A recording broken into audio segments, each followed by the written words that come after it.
Tropical weather transition क्या होता है और इसका बॉडी पे क्या इम्पैक्ट पड़ता है?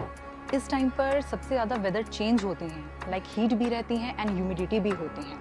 हीट के वजह से स्वेटिंग ज़्यादा होती है एंड ह्यूमिडिटी की वजह से वो स्वेट इवापोरेट नहीं हो पाता है, जिसकी वजह से बॉडी और ट्रिगर कर जाती है और ज़्यादा हीट और ह्यूमिडिटी दोनों मिलकर डिहाइड्रेशन कैसे बढ़ाते हैं? वो इवापोरेट नहीं हो पाते हैं ठीक तरीके से, और इसकी वजह से हमारे बॉडी से फ्लूइड लॉस हो रहा है।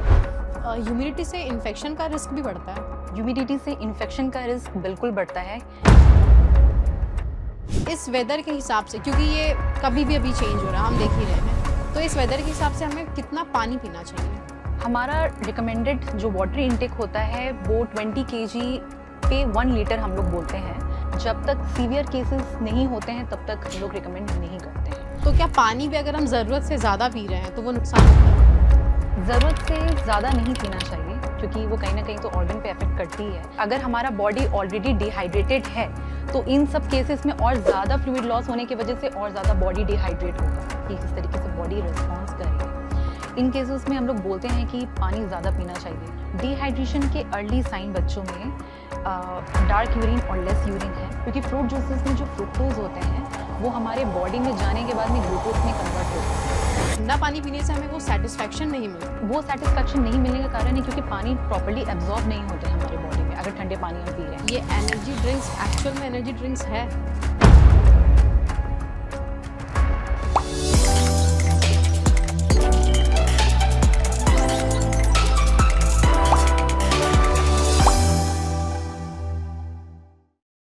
मौसम बदल रहा है और इस बदलते मौसम के साथ बढ़ रही है हमारी सेहत की चुनौतियां। ह्यूमिडिटी सिर्फ पसीना नहीं लाती है, अपने साथ लाती है डिहाइड्रेशन और डेंजरस इन्फेक्शन का खतरा। क्या आप जानते हैं कि कभी कभी सिर्फ पानी पीना काफी नहीं होता है? और क्यों इस मौसम में स्ट्रीट फूड आपकी सेहत का सबसे बड़ा दुश्मन बन सकता है? आज हम pro level hydration, diet hacks और इन्फेक्शन प्रिवेंशन पर विस्तार से चर्चा करेंगे। अगर आप अपनी और अपने परिवार की हेल्थ को लेकर सीरियस है तो अगले 20 मिनट आपके लिए बेहद जरूरी है। तो आज हमारे साथ मौजूद है मणिपाल हॉस्पिटल रांची की associate dietitian Smriti Gupta. Hello ma'am. Ma'am, पहले व्यूअर्स को आप अपने बारे में कुछ बताइए। Hello, I am Smriti Gupta from associate dietitian from Manipal Hospital. I have completed my education from Kolkata. I have done my BSc honors in food and nutrition and master in dietetics and food service management. तो ma'am, हमारा पहला question आपसे, tropical weather transition क्या होता है और इसका body पे क्या इम्पैक्ट पड़ता है? इस टाइम पर सबसे ज़्यादा वेदर चेंज होती हैं, लाइक हीट भी रहती हैं एंड ह्यूमिडिटी भी होते हैं।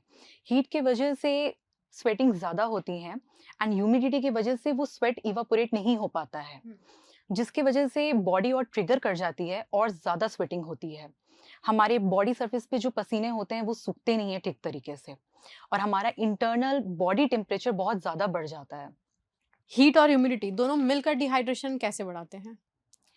हीट की वजह से, जैसे मैंने कहा कि हीट की वजह से ज़्यादा स्वेटिंग होती है एंड ह्यूमिडिटी की वजह से पसीना जो बहुत ज़्यादा होता है उससे हमारा कोर टेम्परेचर बढ़ता है और वो इवापोरेट नहीं हो पाते हैं ठीक तरीके से, और इसकी वजह से हमारे बॉडी से फ्लूइड लॉस हो रहा है, सोडियम भी लॉस हो रहे हैं, वो कम नहीं होते, वो बढ़ते ही रहते हैं, ज़्यादा ही सिक्रीट कर रहे हैं। इसी वजह से डिहाइड्रेशन और ज़्यादा बढ़ता है। हम पहचानेंगे कैसे कि हम डिहाइड्रेट हो रहे हैं? डिहाइड्रेशन के सिम्टम्स प्यास लगना, ड्राई माउथ, फैटिगनेस, हमारी बॉडी बहुत ज़्यादा थकान टाइप लगेंगे, और डार्क यूरिन होते हैं। कुछ केसेस में यूरिन कम भी होते हैं। ह्यूमिडिटी से इन्फेक्शन का रिस्क भी बढ़ता है? ह्यूमिडिटी से इन्फेक्शन का रिस्क बिल्कुल बढ़ता है, क्योंकि स्वेटिंग जो होते हैं वो इवापोरेट नहीं हो पाते हैं, जिसकी वजह से फंगल ग्रोथ होने के चांसेस काफ़ी ज़्यादा बढ़ जाते हैं। इसी वजह से इस वेदर में हम कहते हैं कि लूज क्लोथ्स पहनने चाहिए एंड ताकि अच्छे से वो स्वेटिंग एब्जॉर्ब हो सके और इवापोरेट हो सके। अभी जो वेदर चल रहा है, ये अप्रैल मई जून जुलाई का जो वेदर होता है, इस वेदर के हिसाब से, क्योंकि ये कभी भी अभी चेंज हो रहा है, हम देख ही रहे हैं, तो इस वेदर के हिसाब से हमें कितना पानी पीना चाहिए? रोज हमें कितना पानी इंटेक करना है? हमारा रिकमेंडेड जो वाटर इंटेक होता है वो 20 kg पे 1 लीटर हम लोग बोलते हैं। बट ऐसे on an average 2.5 to 3 point litre हम लोग बोलते हैं पीने के लिए. But in some conditions like diarrhoea, vomiting, severe dehydration, तो उन केसेस में 4 to 5 लीटर पर डे जाता है. Okay. हम अक्सर देखते हैं कि अगर कोई बीमार है तो उन्हें ओआरएस लेने को कहा जाता है. ओआरएस हम ऐसे भी ले सकते हैं या फिर वो सिर्फ बीमारी के वक्त ही लेना चाहिए? ओआरएस आर्टिफिशियल मैन मेड चीज है, तो जब तक सीवियर केसेस नहीं होते हैं तब तक हम लोग रिकमेंड नहीं करते हैं. जैसे कि डायरिया, वोमिटिंग हो रहे हैं तो उन केसेस पे, या फीवर हो रहे हैं उन केसेस पे हम लोग बोलते हैं लेने के लिए. Means mild hydration, mild dehydration जो हो रहे हैं उनके में जैसे कोकोनट वाटर हो गया या नॉर्मल वाटर इनटेक ही हम लोग बोलते हैं. Otherwise in severe cases ORS. Ma'am हम देखते हैं कि मतलब हम अक्सर कहते हैं कि कोई भी चीज जरूरत से ज्यादा भी नुकसान पहुंचाती है, तो क्या पानी भी अगर हम जरूरत से ज्यादा पी रहे हैं तो वो नुकसान होता है? ज़रूरत से ज़्यादा नहीं पीना चाहिए क्योंकि वो कहीं न कहीं तो ऑर्गन पे अफ़ेक्ट करती है. साथ में अगर डिहाइड्रेशन की अगर हम बात कर रहे हैं, तो डिहाइड्रेशन में ऑलरेडी हमारे बॉडी में फ्लूइड कम होता है, सोडियम लेवल भी कम होता है और वाटर में ना के बराबर इलेक्ट्रोलाइट्स होते हैं. तो अगर वाटर इंटेक हम कर रहे हैं तो वो डाइल्यूट हो जाते हैं और ज़्यादा सोडियम कम हो जाएँगे, जिसकी वजह से हाइपोनेट्रेमिया होने के चांसेस बढ़ जाते हैं. ठीक है. इस सीजन में कौन से ऐसे फूड खाने चाहिए, फ्रूट्स या जो भी फूड्स, वेजिटेबल जो भी है, जिससे लोग हाइड्रेटेड रहे? फूड्स अगर कहें तो वाटरमेलन, मस्कमेलन, क्यूकम्बर, ये सब नेचुरल हैं और हाइड्रेट अच्छा करते हैं. लाइक डाब वाटर भी हो गया. स्पाइसी फूड और ऑयली फूड हमें कहते हैं कि गर्मी में अवॉइड करना चाहिए, क्यों?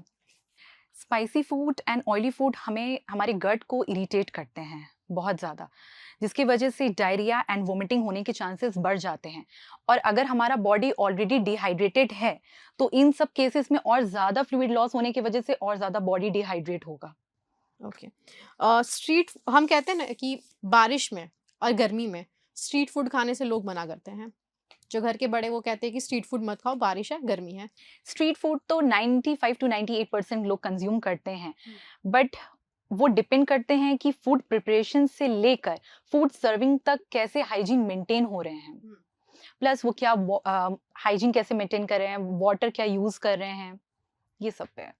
ह्यूमिडिटी की वजह से सबसे ज्यादा कौन से इन्फेक्शंस होते हैं? ह्यूमिडिटी की वजह से कौन कौन से इन्फेक्शन होते हैं सबसे ज्यादा? ह्यूमिडिटी की वजह से सबसे ज़्यादा फंगल इन्फेक्शन होते हैं. फॉर एग्जाम्पल कैंडिडा, जिसकी वजह से हम अक्सर देखेंगे कि गर्मी के मौसम में रैशेस हो जाते हैं अंडर आर्म्स, नेक के साइड या जेनिटल एरिया में भी होते हैं.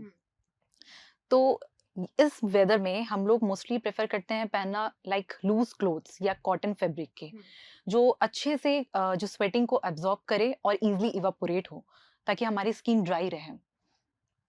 मैम फंगल वगैरह को पहचानेंगे कैसे? कैसे पता चलेगा कि ये फंगल है? फंगल वो रेड रैशेस से ही स्टार्ट होंगे. ओके. और ये बॉडी के किन किन पार्ट्स में होते हैं? अंडर आर्म्स में, नेक एरिया में, सरफेस, स्किन सरफेस में भी होते हैं, या बहुत टाइटली, जैसे हम वॉच को भी अगर बहुत टाइटली अगर पहन लेते हैं तो वहाँ स्वेटिंग होते हैं एंड वो ठीक तरीके से सूख नहीं पाता, जिसकी वजह से वहाँ पर रैशेस हो जाते हैं, रिंग गार्ड टाइप. और जेनिटल एरिया में होता है. इम्यूनिटी को स्ट्रॉन्ग कैसे करें? 3 सिंपल तरीके. इम्यूनिटी को स्ट्रॉन्ग करने के लिए एक balance diet, proper sleep, hydration and exercise. Balance diet? Balance diet में क्या carbs, fat, protein, vitamins, minerals, fibre, water intake सब इक्वली जितने जितने रिकमेंडेड होते हैं वो इक्वली जाने चाहिए. आजकल लोग विटामिन सप्लीमेंट्स बहुत लेते हैं, ये जरूरी है क्या लेना? नहीं, विटामिन सप्लीमेंट जब तक ज़रूरी हैं तब तक, जैसे कि विटामिन से हम लोग डेली बेसिस पे ले सकते हैं, बट विटामिन डी, जैसे for example vitamin D, vitamin B12, जब तक ज़रूरत नहीं होते हैं तब तक नहीं. कई बार हम देखते हैं कि कुछ लोगों को बहुत ज़्यादा स्वेटिंग होती है, तो ये स्वेटिंग को कम कैसे किया जाए?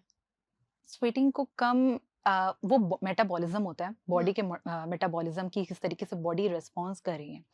इन केसेस में हम लोग बोलते हैं कि पानी ज़्यादा पीना चाहिए, क्योंकि स्वेटिंग नॉर्मल सबके मेटाबॉलिज्म जैसे कि डिफर करते हैं, तो अगर ज़्यादा हो रहे हैं तो उसकी वजह से क्या क्या साइन आ रहे हैं, जैसे कि सोडियम लॉस या पोटेशियम लॉस की वजह से कन्फ्यूजन होते हैं, हेडेक होते हैं, या ज़्यादा प्यास लगते हैं. उनको बैलेंस करने के लिए कुछ कुछ जैसे फूड्स हो गए या वाटर इनटेक हो गए वो हम लोग बढ़ा सकते हैं. स्वेटिंग से स्किन पे भी कुछ इफेक्ट पड़ता है अगर बहुत ज्यादा स्वेटिंग हो रही कंटिन्यूअसली तो? स्किन में रैशेस जैसे आते हैं या हाँ इन्फेक्शन ही होते हैं। इस वेदर में जिम करना या फिर आउटडोर एक्सरसाइज करना सेफ है? जिम एंड एक्सरसाइज करना like 10 AM to 2 to 3 PM हम लोग अवॉइड करते हैं क्योंकि ये सबसे पीक टाइम होता है। And early morning and let evening सबसे सेफ टाइम होता है जिम या एक्सरसाइज के लिए। अभी क्योंकि गर्मियाँ आ रही हैं तो लोग बहुत ज़्यादा एसी और फैन वगैरह का यूज़ करते हैं, तो ये कितना अच्छा है हमारी सेहत के लिए? देखिए फैन और एसी के समझना पड़ेगा, जैसे कि फैन हमारे जो रूम में जो एयर है उसी को ही सिर्फ सर्कुलेट करती है, चाहे वो कूल एयर हो या हॉट वार्म एयर हो, उसी को ही सर्कुलेट करती है। बट एसी क्या करती है, रूम में प्रेजेंट जितनी भी ह्यूमिडिटी है उनको लेकर ड्राई एयर भेजती है। फैन के नीचे में बेसिकली इंसान को प्यास लगती है, बट एसी में जो लोग हैं उन्हें डिहाइड्रेशन भी हो रहा है, वो भी उनको फील नहीं होता है। और ये कब सीवियर डिहाइड्रेशन में चेंज होती है वो तक भी उनको पता नहीं होता है। इसीलिए कहते हैं कि एसी में ज्यादा टाइम तक नहीं स्पेंड करना चाहिए। जो छोटे बच्चे होते हैं, वो तो बोल नहीं पाते। अगर उन्हें डिहाइड्रेशन हो रहा है, हम पहचानेंगे कैसे कि उनको डिहाइड्रेशन हो रहा है? डिहाइड्रेशन के अर्ली साइन बच्चों में डार्क यूरिन और लेस यूरिन है और इरिटेबिलिटी है। और लेटर स्टेज में उन्हें यूरिन होते ही नहीं है और बच्चों में जैसे फंटेनेले संकन ये हो जाते हैं, लाइक ये पोर्शन में ये उनका जुड़ा, ये लोब दोनों जुड़ा हुआ नहीं होता है। तो इस केसेस में जब बहुत सीवियर डिहाइड्रेशन होते हैं तो ये फ्लूइड सूखने लगते हैं, जिसकी वजह से यहाँ पर हम लोग एक स्ट्रक्चर देख पाएंगे। जो प्रेग्नेंट लेडीज होती हैं, उनके लिए हाइड्रेशन और डाइट टिप्स क्या है? प्रेग्नेंट लेडीज को हाइड्रेशन का ध्यान खास करके रखना होता है। पहला ये वाटर फ्लूइड एक प्रॉपर फ्लूइड लेना ज़रूरी होता है क्योंकि ब्लड वॉल्यूम मेंटेन रखता है। सेकेंडली एम्यूनेटिक फ्लूइड भी मेंटेन रखना ज़रूरी होता है क्योंकि एक सर्टेन पीरियड ऑफ टाइम में अगर ज़्यादा जैसे कम इंटेक कर रहे हैं वाटर, तो एक सर्टेन पीरियड ऑफ टाइम में वो एम्यूनेटिक फ्लूइड ड्राई होना भी स्टार्ट हो जाते हैं। साथ ही साथ अगर फ्लूइड कम रहेंगे, ब्लड सर्कुलेशन भी प्रॉपरली नहीं होगा, जिसकी वजह से न्यूट्रिएंट एंड ऑक्सीजन सप्लाई भी नहीं होगा फीटस को। और डाइट के लिए बेसिकली इस टाइम में इन्हें बाहर की चीज़ें थोड़ी अवॉइड करना ज़रूरी है, जैसे स्पाइसी एंड ऑयली फूड, ताकि वोमिटिंग, क्योंकि इन्हें नौसिया वोमिटिंग होते हैं इस स्टेज में, तो और ज़्यादा ना ट्रिगर करे, इन्हें spicy and oily food avoid करना बहुत ज़रूरी होता है। मैम, हम अक्सर कहते हैं कि बहुत ज़्यादा गर्मी है तो नींबू चीनी का शरबत वगैरह और शुगर वगैरह लेने को कहते हैं। जो डायबिटिक पेशेंट है, वो क्या करे इसके लिए? उन्हें तो शुगर एकदम लेस लेना है, तो वो क्या करें? नॉर्मली पेशेंट को भी, जो नॉर्मली हैं जिन्हें डायबिटीज नहीं है, उन्हें भी हम लोग कभी कभार के लिए से ठीक है, लेकिन डेली बेसिस में हम मना करते हैं लेने के लिए। अदरवाइज डायबिटीज पेशेंट को तो जूसेस लेना ही नहीं चाहिए, क्योंकि फ्रूट जूसेस में जो फ्रुक्टोज होते हैं वो हमारे बॉडी में जाने के बाद में ग्लूकोज में कन्वर्ट हो जाते हैं, तो वो अल्टीमेटली कहीं ना कहीं ग्लूकोज ग्लाइसेमिक इंडेक्स बढ़ाएंगे ही। ओके। जो ऑफिस वर्कर्स होते हैं, जो कंटिन्यूअसली एसी में बैठ के काम करते हैं, उन्हें कुछ एडवाइस दीजिए। ओके, उनकी लाइफ बेसिकली सेडेंटरी लाइफस्टाइल होती है, तो खाने के साथ साथ एक बैलेंस डाइट उन्हें मेंटेन करना बहुत ज़रूरी है। साथ ही साथ proper hydration, sleep and exercise भी बहुत ज़रूरी होती है, क्योंकि लगातार बैठे रहने से, जैसे अगर वो बैलेंस डाइट अगर ले भी रहे हैं तो देखेंगे कि उन्हें कोलेस्ट्रॉल या ट्राइग्लिसराइड भी बढ़ जाती हैं। मतलब एक प्रॉपर एक हेल्दी डाइट लेने के बाद भी उनसे जो वो खा रहे हैं, अगर उनको मतलब एक्सरसाइज वगैरह अगर नहीं करेंगे, जो कैलोरी जिस सपोज उनकी रिक्वायरमेंट 2000 कैलोरी है और अगर वो उसको बर्न नहीं करेंगे, वो जमते जमते एक ट्रिगर कर जाती है कहीं ना कहीं। कोलेस्ट्रॉल या ट्राइग्लिसराइड बेसिकली फैट को ही ज्यादा, लिपिड प्रोफाइल को ही ज्यादा ट्रिगर करती हैं, and at certain period of time में हम देखेंगे कि डायबिटीज भी हो जाते हैं या थायराइड मेल पर्सन में भी बढ़ती हैं, मतलब हो जाती हैं। अभी गर्मी में लोग ठंडा पानी पिएंगे, लेकिन हम अक्सर देखते हैं कि ठंडा पानी पीने से हमें वो सेटिस्फैक्शन नहीं मिलता है जो हमें नॉर्मल पानी पीने से मिलता है। तो ऐसा क्यों होता है? ठंडा पानी पीने से हमारे प्यास, मतलब जो एक रिक्वायरमेंट जो पानी का होता है कि हमारे बॉडी में जो फ्लूइड लॉस हो रहे हैं वो रिप्लेस नहीं कर, क्योंकि आप ठंडा पानी अगर पी रहे हो, कितना पियोगे, 200-300 या ज़्यादा से ज़्यादा हाफ लीटर। बट वो सेटिस्फेक्शन नहीं मिलने का कारण है क्योंकि पानी प्रॉपर्ली एब्जॉर्ब नहीं होते हैं हमारे बॉडी में अगर ठंडे पानी हम पी रहे हैं। इसलिए हम कहते हैं कि ल्यूक वार्म वाटर या हल्के नॉर्मल वाटर पीना ही अच्छा होता है क्योंकि वो प्रॉपर्ली एब्जॉर्ब होते हैं हमारी बॉडी में। तो गर्मी में ठंडा पानी पीना इज ओके? पी सकते हैं, बट ठंडा पानी से ऐसा कुछ नहीं है कि ठंडा पानी पीने से नुकसान करेगा या ऐसा कुछ है। लाइक नॉर्मली हम लोग ठंडा पानी पी सकते हैं, जैसे कि टेम्परेचर पे डिपेंड करता है कि आप जैसे बाहर गए हो, ज़्यादा धूप में मार्केटिंग वगैरह करके आप तुरंत घर पर आए एंड आते ही आप ठंडा पानी पी लिए, तो वो आपको जैसे हल्का सा ट्रिगर कर गया, जैसे गले में खराश हो गए या हल्का सा खांसी, एलर्जिक रिएक्शन हल्के से वो होंगे। बट ऑलरेडी अगर किसी पर्सन को खांसी या सर्दी है एंड उन कंडीशन पे अगर ठंडे पानी वो पी रहे हैं तो वो म्यूकस को थिक भी करेंगे, प्लस सांस लेने में प्रॉब्लम होंगे और खांसी सर्दी तो बढ़ ही जाएंगे, वो ट्रिगर कर जाते हैं। हमने देखा है कि अभी मार्केट में काफ़ी सारे एनर्जी ड्रिंक्स आ गए हैं, तो ये एनर्जी ड्रिंक्स एक्चुअल में एनर्जी ड्रिंक्स है? नहीं, ये एक्चुअल में मैन मेड है और हार्मफुल है। क्योंकि फॉर एग्जाम्पल कि आप अगर डिहाइड्रेटेड हो, क्योंकि जब तक जैसे लोगों को बहुत ज़्यादा प्यास लगती है, वो जाते हैं मार्केट में और जैसे सोडा ड्रिंक्स हो गए, कोल्ड ड्रिंक्स हो गए, बस अपनी थर्स्ट को थोड़ा कुछ टाइम तक के शांत करने के लिए वो पी लेते हैं, बट एक्चुअल में वो बहुत हार्मफुल होते हैं। फॉर एग्जाम्पल हमारी बॉडी, डिहाइड्रेटेड बॉडी एक सूखे हुए प्लांट्स की तरह है। अब सूखे हुए प्लांट्स को अगर आप नॉर्मल वाटर दोगे तो वो खिलेगा, बट अगर आप वही केमिकल वाटर डायरेक्टली आप दोगे तो वो खत्म हो जाता है। ठीक उसी तरीके से हमारी बॉडी होती है।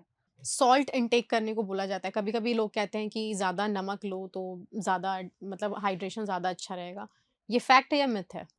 नहीं, ये मिथ है। हमारे बॉडी को नॉर्मल हमारा जितना रिक्वायरमेंट है उतना ही सॉल्ट लेना चाहिए। हाँ, अगर कभी बहुत ज़्यादा डिहाइड्रेशन हो रहे हैं, बॉडी से फ्लूइड ज़्यादा लॉस हो रहे हैं, तो उन केसेस पे इलेक्ट्रोलाइट बैलेंस करने के लिए जैसे ORS वगैरह है, और नॉर्मली हमारा जो रिक्वायरमेंट है सॉल्ट का वो 4 to 5 ग्राम पर डे है। उन केसेस में अगर बहुत ज़्यादा डिहाइड्रेशन हो रहे हैं तो उन केसेस में हम लोग 5 to 6 कर सकते हैं। स्वेट ज़्यादा आने से बॉडी डिटॉक्स होती है, इसमें कितनी सच्चाई है? नहीं, स्वेट आने से, हमारे स्वेट ज़्यादा होने से हमारी बॉडी डिटॉक्स नहीं होती, क्योंकि हमारे बॉडी में सिर्फ 2 ही ऑर्गन हैं जो डिटॉक्स का काम करते हैं, एक लीवर एंड किडनी। हमारे व्यूअर्स को 2 से 3 ऐसी चीज़ें बताइए जिससे वो अपने आप को हाइड्रेटेड रख सके इस गर्मी में। एक एडिक्वेट वाटर इनटेक ज़रूरी है। Like normal water intake like 2.5 to 3.5 litre intake होना चाहिए, एंड अदर फ्लूइड्स जैसे कि सूप हो गए, डाब वाटर हो गए, या जो नॉन डायबिटिक हैं या कार्डियक कुछ ऐसी डिजीजेस नहीं हैं जिन्हें नॉर्मल पेशेंट, उनके लिए जैसे नॉर्मल फ्लूइड वो सूप, जूसेस, फ्रूट जूसेस ये सब ले सकते हैं। बाकी जो फ्रूट्स और वेजिटेबल्स जिनके में वाटर कंटेंट ज़्यादा हैं, वो फ्रूट्स और वेजिटेबल्स वो डेली बेसिस पे ज़्यादा से ज़्यादा कंज्यूम करें। Thank you so much ma'am. तो ये थे हमारे कुछ सवाल। इससे जुड़े, हाइड्रेशन से जुड़े आपके भी कुछ सवाल है तो नीचे कमेंट्स में हमें ज़रूर बताएं। हम पूरी कोशिश करेंगे डॉक्टर से डायरेक्ट आपके सवालों के जवाब लेने की और आप तक जवाब पहुंचाने की। धन्यवाद। मेरा नाम है खुशहाली। प्रभातखबर.com, विश्वास वही, रफ्तार नहीं।